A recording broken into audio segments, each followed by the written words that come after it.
Hi friends, ನಮಸ್ತೆ. Welcome back to my YouTube channel. ಹೇಗಿದ್ದೀರಾ? ಚೆನ್ನಾಗಿದ್ದೀರಾ ಅಂತ ಭಾವಿಸ್ತಾ ಇವತ್ತಿನ ಬ್ಲಾಗನ್ನು ಸ್ಟಾರ್ಟ್ ಮಾಡ್ತಾ ಇದ್ದೀನಿ. ಇನ್ನೂ ಚಾನಲ್ನ ಯಾರೆಲ್ಲ ಸಬ್ಸ್ಕ್ರೈಬ್ ಮಾಡ್ಕೊಂಡಿಲ್ಲ, ಪ್ಲೀಸ್ ಸಬ್ಸ್ಕ್ರೈಬ್ ಮಾಡಿಕೊಂಡು ನಿಮ್ಮ ಫ್ರೆಂಡ್ಸ್ ಆ್ಯಂಡ್ ಫ್ಯಾಮಿಲಿ ಮೆಂಬರ್ಸ್ಗೂ ಕೂಡ ಶೇರ್ ಮಾಡಿ. ಅವರು ನೋಡಿ ಚಾನಲ್ಗೆ ಸಪೋರ್ಟ್ ಮಾಡಲಿ. ಲೈಕ್ ಕೂಡ ಮಾಡಿ ವಿಡಿಯೋ ಇಷ್ಟ ಆದರೆ, ಓಕೆನಾ? ಹಾಗೆ ಇವತ್ತಿನ ಬ್ಲಾಗಲ್ಲಿ ನಾನು ಸ್ಟಾರ್ಟಿಂಗೇ ಚಿಕನ್ ಮಾಡೋದನ್ನು ನಾನು ನಿಮಗೆ ಶೇರ್ ಮಾಡ್ಕೊಳ್ತಾ ಇದ್ದೀನಿ. ತುಂಬ ಯಾರೆಲ್ಲ ಇಷ್ಟಪಡಲ್ಲ ಚಿಕನ್ನ, ಅವರು ನೆಗ್ಲೆಕ್ಟ್ ಮಾಡಿ, ಅಂದರೆ ಸ್ಕಿಪ್ ಮಾಡಿ ನೋಡೋದಕ್ಕೆ ಇಷ್ಟ ಇಲ್ಲ. ಹಾಗೆಯೇ ನಾವು ವೆಜ್ಜು ಅನ್ನುವಂಥವರು ಸ್ಕಿಪ್ ಮಾಡಿ ವೆಜ್ಜುಗಿಂತ ನಾನ್ ವೆಜ್ಜು ತುಂಬ ಪ್ರಿಯರಿರ್ತಾರಲ್ಲ ಅಂಥವರು ವಿಡಿಯೋನ ನೋಡ್ಕೋಬೋದು. ನಾನೇನು ಲೆಂತಿಯಾಗಿ ಆ ವಿಡಿಯೋನ ನಾನು ಶೇರ್ ಮಾಡಿಲ್ಲ. ಆಲ್ಮೋಸ್ಟ್ ಎಲ್ಲನೂ ಕೂಡ ನಿಮಗೆ ಗೊತ್ತು, ಚಿಕನ್ನು ಎಲ್ಲ ಮಾಡೋದು. ನಾನೇನು ಸ್ಪೆಷಲ್ಲಾಗಿ ಏನು ಮಾಡ್ತಾಯಿಲ್ಲ. ಸೊ ನಮ್ಮ ಮನೇಲಿ ರೂಢಿಯಾಗಿ ತಿನ್ನೋದು ಯಾವ ರೀತಿ ಇರುತ್ತೆ ಅದೇ ರೀತಿ ನಾನು ಶೇರ್ ಮಾಡ್ತಾಯಿದ್ದೀನಿ. ಮಸಾಲೆ ಎಲ್ಲ ರುಬ್ಕೊತೀನಿ. ಅದಕ್ಕಿಂತ ಮುಂಚೆ ಒಂದು ಕುಕ್ಕರ್ಗೆ ಸ್ವಲ್ಪ ಎಣ್ಣೆ ಹಾಕ್ಬಿಟ್ಟು ಚಿಕನ್ನು ತೊಳೆದ್ಬಿಟ್ಟು ಹಾಕಿ ನೀರು ಇಂಗೋವರೆಗೂ ಫ್ರೈ ಮಾಡ್ಕೊಂಡು ಅದಕ್ಕೆ ಉಪ್ಪು ಮತ್ತು ಅರಿಶಿನ ಪೌಡರ್ ಹಾಕ್ಕೊಂಡಿರ್ತೀನಿ. ನೀರೆಲ್ಲ ಆಗಿದ ನಂತರ, ಅಂದರೆ ನೀರೆಲ್ಲನೂ ಸ್ವಲ್ಪ ಖಾಲಿ ಆಗಿದ ತಕ್ಷಣ ಮಸಾಲೆ ಏನು ರುಬ್ಕೊಂಡಿರ್ತೀನಿ ಅದನ್ನ ಹಾಕಿ ಎಷ್ಟು ಬೇಕು ಸಾಂಬಾರು ಅಷ್ಟು ನೀರನ್ನು ಹಾಕ್ಕೊಂಡು ವಿಸಲ್ ಹಾಕಿ ಮುಚ್ತೀನಿ. ಅದಾದಮೇಲೆ ಇದು ಫಾರಮ್ ಕೋಳಿ ಅಂತ ಹೇಳ್ತಾರಲ್ಲ, ಅದು ಚಿಕನ್, ಮೊಟ್ಟೆ ಕೋಳಿ ಅಂತಲೂ ಹೇಳ್ತಾರೆ, ಫಾರಮ್ ಕೋಳಿ ಅಂತಲೂ ಹೇಳ್ತಾರೆ. ಆ ಸಾಂಬಾರನ್ನ ಮಾಡ್ತಾಯಿದ್ದೀನಿ. ನನಗೆ ಫಾರಮ್ ಕೋಳಿಗಿಂತನೂ ಬೈಲರ್ ಬರುತ್ತಲ್ಲ ಅದು ತುಂಬ ಇಷ್ಟ. ಬಟ್ ಈ ಫಾರಮ್ ಕೋಳಿ ಹೆಂಗೆ ಗೊತ್ತಾ, ಬೇಯ್ತಾ ಬೇಯ್ತಾ ಬೇಯ್ತಾ ಟೇಸ್ಟ್ ಜಾಸ್ತಿ. ಸ್ಟಾರ್ಟಿಂಗ್ ತಿನ್ನಬೇಕಾದ್ರೆ ಅಷ್ಟು ಟೇಸ್ಟ್ ಇರಲ್ಲ. ಬೇಯ್ತಾ ಬೇಯ್ತಾ ಚಿಕನ್ನು ತುಂಬ ಟೇಸ್ಟ್ ಕೊಡುತ್ತೆ. ಅದಾದ ನಂತರ ಬೈಲರು ಮಾಡಿದ ತಕ್ಷಣ ಟೇಸ್ಟ್ ಇರುತ್ತೆ. ಅದಾದಮೇಲೆ ಕುದಿಸಿ ತಿನ್ನೋದ್ರಿಂದ ಟೇಸ್ಟ್ ಇರಲ್ಲ. ಇವತ್ತು ಹಾಗೆಯೇ ಪಾತ್ರೆ ಎಲ್ಲನೂ ಕೂಡ ಒಂದೊಂದೇ ಆದಂಗೆ ಒಂದು ಕಡೆ ಹಾಕ್ತಾಯಿದ್ದೀನಿ. ಆಮೇಲೆ ಬೆಳಗ್ಕೊಡೋಣ ಬೇಗ ಅಂತ ಅಡುಗೆ ಮನೆಯೂ ಹಾಗೆಯೇ ಕ್ಲೀನ್ ಮಾಡ್ಕೊಳ್ತಾ ಇದ್ದೀನಿ. ಇವತ್ತು ಬಟ್ಟೆ ಮಡ್ಚೋದು ಸುಮಾರಿದೆ. ಬಟ್ಟೆ ಎಲ್ಲನೂ ಕೂಡ ಮಡ್ಚಿಡಬೇಕು. ಆದಷ್ಟು ಎಲ್ಲರೂ ಕೂಡ ಹೇಳೋದಿಷ್ಟೇ, ಮನೆ ತುಂಬ ನೀಟಾಗಿ ಮಡಿಕೊಳ್ತೀರ, ಬಟ್ ಅಡುಗೆ ಮಾಡೋ ಶೈಲಿ ಒಂಚೂರು ಚೇಂಜ್ ಮಾಡ್ಕೋಬೇಕು ನೀವು ಅನ್ನೋ ಥರ. ಓಕೆ, ಚೇಂಜ್ ಮಾಡ್ಕೊಳ್ಳೋಣ. ಬಟ್ ನನಗೆ ನಾನು ಮಾಡೋ ಸ್ಟೈಲೇ ಇದಾಗುತ್ತೆ. ಎಲ್ಲರಿಗೂ ಅದೊಂಥರ ಅನಿಸ್ಬೋದು. ಅದೇ ಹೇಳಿದ್ನಲ್ಲ, ಸಿಪ್ಪೆ ಅದು ಇದು ಪಾತ್ರೆಗಳಲ್ಲೆಲ್ಲ ಇಟ್ಟಿರ್ತೀನಿ ಈ ಥರ. ಅದೆಲ್ಲರ ಮೇಲೂ ಕಾಮನ್ ಇದ್ದಿದ್ದೆ, ನೀವೇನು ತಲೆ ಕೆಡಿಸ್ಕೋಬೇಡ್ರಿ. ನಿಮ್ಮ ಮನೇಲಿ ಅಷ್ಟೇ ಅಲ್ಲ, ನಮ್ಮ ಮನೇಲೂ ಕೂಡ ಇದೆ, ಎಲ್ಲರ ಮನೇಲೂ ಇರುತ್ತೆ. ಅದಕ್ಕೆಲ್ಲ ನೆಗ್ಲೆಕ್ಟ್ ಬೇಡ. ಒಂಚೂರು ಸ್ಟೈಲ್ನ ಚೇಂಜ್ ಮಾಡಿಕೊಡಿ ಅಷ್ಟೇ, ಇನ್ನೇನಿಲ್ಲ. ನಿಮ್ಮ ಅದರಲ್ಲಿ ತಪ್ಪಂಥದ್ದು ಏನೂ ಇಲ್ಲ ಅಂತಲೂ ಕೂಡ ಹೇಳಿದರು. ಅದನ್ನು ಕೂಡ ನನ್ನ ಮೈಂಡಿಗೆ ಹಾಕ್ಕೊಂಡಿದ್ದೀನಿ. ಓಕೆ, ಎಲ್ಲರ ಮನೇಲೂ ಇದ್ದಿದ್ದೆ ಅಲ್ವ, ಎಲ್ಲರೂ ಹಂಗೆ ಹಿಂಗೆ ಅಂತ ಅಂದ್ಬಿಟ್ಟು ನಾವು ವೀಡಿಯೋದಲ್ಲಿ ತೋರಿಸ್ತೀವಿ. ಅವ್ರು ಕೆಲವೊಂದಷ್ಟು ಜನ ವೀಡಿಯೋದಲ್ಲಿ ತೋರಿಸಲ್ಲ. ದೇವ್ರ ಪೂಜೆ ಅದು ಇದು ಅಂತ ಹಬ್ಬ ಹುಣ್ಣಿಮೆ ಅಂತ ಮಾಡ್ತೀವ್ರೆ, ಒಳಗಡೆ ಮಾತ್ರ ಗಾಡಿ ಕಸ ಇರುತ್ತೆ, ನೆಲನೂ ಒರೆಸಿರಲ್ಲ. ಈ ಥರ ಇರುತ್ತೆ ಅಂತಲೂ ಕೂಡ ಸುಮಾರು ನನಗೆ ಕಮೆಂಟ್ಸ್ಗಳು ಮಾಡಿದ್ದಾರೆ.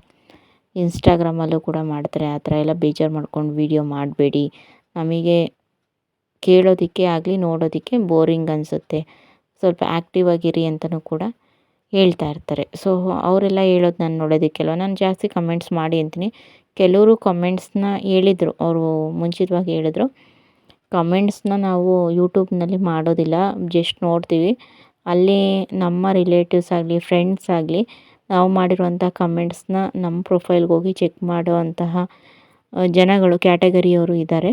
ಸೊ ಹಾಗಾಗಿ ನಾನು ಇನ್ಸ್ಟಾಗ್ರಾಮಲ್ಲಿ ನಾನು ನಿಮಗೆ ಮೆಸೇಜ್ ಮಾಡ್ತೀನಿ, ಪ್ರೈವೇಟ್ ಮೆಸೇಜು. ಸೊ ಹಾಗಾಗಿ ನನ್ನ ಪ್ರಕಾರ ಏನಂತಂದರೆ, ನೀವು ಈ ಥರ ಇರೋದು ಒಳ್ಳೆಯದು, ನೀವಿರೋದೇ ಕರೆಕ್ಟು, ಬಟ್ ಒಂಚೂರು ಸ್ಟೈಲ್ ಬದಲಾವಣೆ ಮಾಡ್ಕೊಳ್ಳಿ ಅಂತಲೂ ಕೂಡ ಹೇಳ್ತಾರೆ. ಯಾಕಂತಂದರೆ ನಾನು ಇನ್ಸ್ಟಾಗ್ರಾಮಲ್ಲಿ ನೋಡ್ತಾ ಇರ್ತೀನಿ, ಪ್ರೈಮರಿ ಜನ್ರಲ್ಲು ಈ ಥರ ಎಲ್ಲನೂ ಕೂಡ ಮೆಸೇಜ್ಗಳನ್ನ ಬಂದಿರೋ ರಿಕ್ವೆಸ್ಟ್ ಮೆಸೇಜ್ಗಳನ್ನ ನಾನು ನೋಡ್ತಾ ಇರ್ತೀನಿ. ನನಗೆ ಯಾರ್ದಾದ್ರೂ ಇಂಟ್ರೆಸ್ಟ್ ಮೆಸೇಜ್ ಅನಿಸಿದ್ರೆ ಅವ್ರ ಪ್ರೊಫೈಲ್ ಚೆಕ್ ಮಾಡ್ತೀನಿ. ಓಕೆ, ಇವ್ರಿಗೆ ರಿಪ್ಲೈ ಮಾಡ್ಬೋದು ಅಂತ ಏನಾದರೂ ಅನಿಸಿದ್ರೆ ನಾನು ರಿಪ್ಲೈ ಮಾಡ್ತೀನಿ.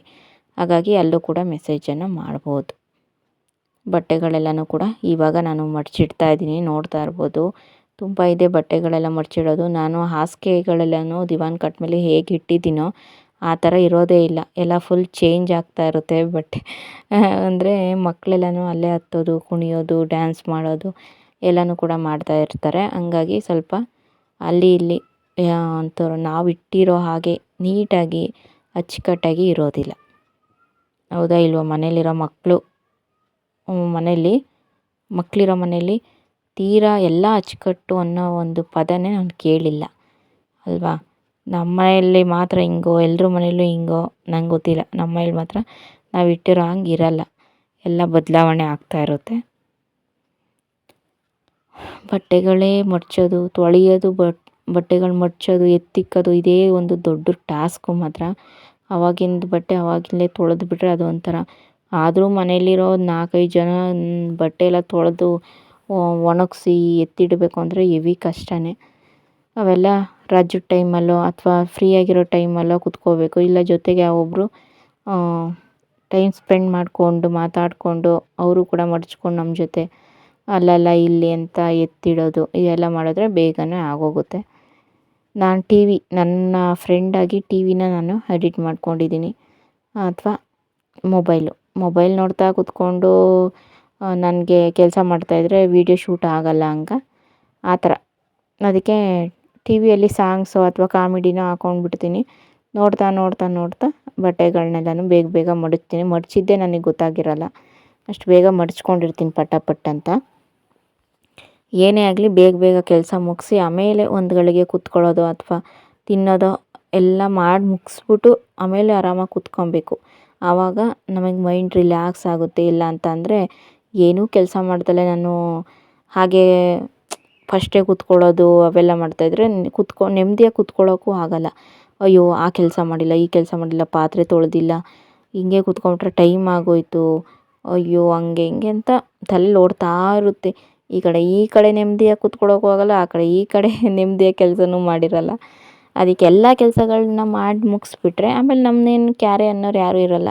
ಎಲ್ಲ ಮಾಡಿ ಮುಗಿಸಿದ್ದೀನಿ, ಇನ್ನೇನು ನಮ್ಮನ್ನ ಏನು ಮಾತಾಡಿಸ್ತೀರಾ ಅಂತ ನಾವು ಒಂದು ರೋಪನ್ನು ಹಾಕ್ಬೋದಲ್ವ, ಆ ಥರ. ಅದಕ್ಕೆಲ್ಲ ಕೆಲಸಗಳನ್ನ ಮುಗಿಸ್ತಾ ಇದ್ದೀನಿ. ಒಂದೊಂದ್ಸಲಿ ಎಲ್ಲ ಕೆಲಸಗಳನ್ನ ಮುಗಿಸ್ಬೋದು, ಇನ್ನೊಂದ್ಸಲಿ ಮಕ್ಕಳು ಅವ್ಯವಸ್ಥೆ ನೋಡಿಬಿಟ್ಟು ಅಯ್ಯೋ ಬಿಡು ಆಮೇಲೆ ಮಾಡಿಕೊಂಡ್ರೆ ಆಯಿತು ಅನ್ನೋ ಥರನೂ ಇರುತ್ತೆ. ಬಟ್ ಏನು ಮಾಡೋಕ್ಕಾಗಲ್ಲ. ಅದಾದ ನಂತರ ನೈಟು ನೋಡ್ತಾ ಇರ್ಬೋದು, ಬಟ್ಟೆಗಳೆಲ್ಲನೂ ಕೂಡ ಇನ್ನೊಂದು ರೌಂಡು ಮಿಷಿನ್ಗೆ ಹಾಕಿ ಹಾಕಿದ್ದೀನಿ. ಎತ್ಕೊಂಡಿಲ್ಲ, ಒಣಗಬೇಕಲ್ವಾ, ಹಾಗಾಗಿ ಮಿಷಿನ್ಗೆ ಹಾಕಿದ್ದೀನಿ. ಇಲ್ಲೂ ಕೂಡ ಹಾಕಿದ್ದೀನಿ, ನೋಡ್ತಾ ಇರ್ಬೋದು ನೋಡಿ. ವೈಟ್ ಬಟ್ಟೆನೂ ಕೂಡ 1 ಅವರ್ಗೆ ಇಟ್ಟಿದ್ದೆ, ಅದು ನೀಟಾಗಿ ವಾಶ್ ಆಗಿದೆ. ಈ ನಮ್ಮ ಅತ್ತೆ ಸ್ಯಾರಿಗಳೆಲ್ಲ ಬರ್ತಾವಲ್ಲ ಹೆವಿ ಕೊಳೆ ಆಗಿರ್ತವೆ ಫ್ರೆಂಡ್ಸ್. ಅವೆಲ್ಲನೂ ಕೂಡ 1 ಅವರ್ ಮೇಲೆ ಮತ್ತೆ ರೈನ್ಸ್ ಆ್ಯಂಡ್ ಸ್ಪಿನ್ಗೆ ಇಟ್ಬಿಡ್ತೀನಿ. ಸ್ಪಿನ್ ಆ್ಯಂಡ್ ರೈನ್ಸು ಅಂದರೆ ಜಾಲಾಡೋದು ಅದಕ್ಕೂ ಕೂಡ ಇಟ್ಬಿಡ್ತೀನಿ. ಅಷ್ಟು ಗಲೀಜಾಗಿರ್ತವೆ. ಕೂತ್ಕೊಂಡು ಯಾರು ಉಜ್ಜೋರು ಅಂತ ಅಂದ್ಬಿಟ್ಟು ಎಲ್ಲ ವಾಷಿಂಗ್ ಮಿಷಿನ್ಗೆ ಹಾಕ್ಬಿಡ್ತೀನಿ. ನಮಗೆ ಬಟ್ಟೆ ತೊಳೆಯೋದೇ ಒಂದು ದೊಡ್ಡ ಹಿಂಸೆ. ಎಲ್ಲ ಸ್ಟಾಕ್ ಮಾಡಿ ಇಟ್ಕೊಂಡಿದ್ದೆ. ದಿನ ಕಳೆದಂಗೆ ಒಂದು ಸ್ವಲ್ಪ ಬಟ್ಟೆಗಳು ತೊಳಿತಾ ಕಮ್ಮಿ ಆಗ್ತಾ ಬಂದಿದ್ದಾವೆ. ಓಕೆ, ನಿಮಗೆ ಬ್ಲಾಗ್ ಹೇಗೆ ಅನ್ನಿಸ್ತು ಅನ್ನೋದನ್ನು ಕೂಡ ಕಮೆಂಟ್ ಮಾಡಿ. ದೇವಸ್ಥಾನದ ಹತ್ರ ಅಲ್ಲಿ ಪ್ರಸಾದ ಕೊಡ್ತಾಯಿದ್ರಲ್ಲ, ಹಾಗಾಗಿ ಮಕ್ಕಳು ಅಲ್ಲೂ ಕೂಡ ಹೋಗಿದ್ರು. ಎಲ್ಲ ಪ್ರಸಾದ ಎತ್ಕೊಂಬಂದು ಮನೇಲಿ ಕೂತ್ಕೊಂಡು ತಿಂತಾಯಿದ್ದಾರೆ. ನಿಮಗೆ ಹೇಗೆ ಅನ್ನಿಸ್ತು ಬ್ಲಾಗು ಅಂತ ಅಂದ್ಬಿಟ್ಟು ತಪ್ಪದೆ ಕಮೆಂಟ್ಸ್ ಮಾಡಿ. ನಿಮ್ಮ ಸಬ್ಸ್ಕ್ರೈಬರ್ಸು ಯಾರೆಲ್ಲ ಇದ್ದಾರೆ ಅವ್ರಿಗೂ ಕೂಡ ಹೇಳಿ, ಇನ್ನೂ ಯಾರೆಲ್ಲ ಸಬ್ಸ್ಕ್ರೈಬ್ ಮಾಡ್ಕೊಂಡಿಲ್ಲ ಅವ್ರಿಗೂ ಕೂಡ ಸಬ್ಸ್ಕ್ರೈಬ್ ಮಾಡ್ಕೊಳ್ಳೋಕ್ಕೆ ಹೇಳಿ. ಓಕೆನಾ? Thank you for watching. Bye, take care, good night.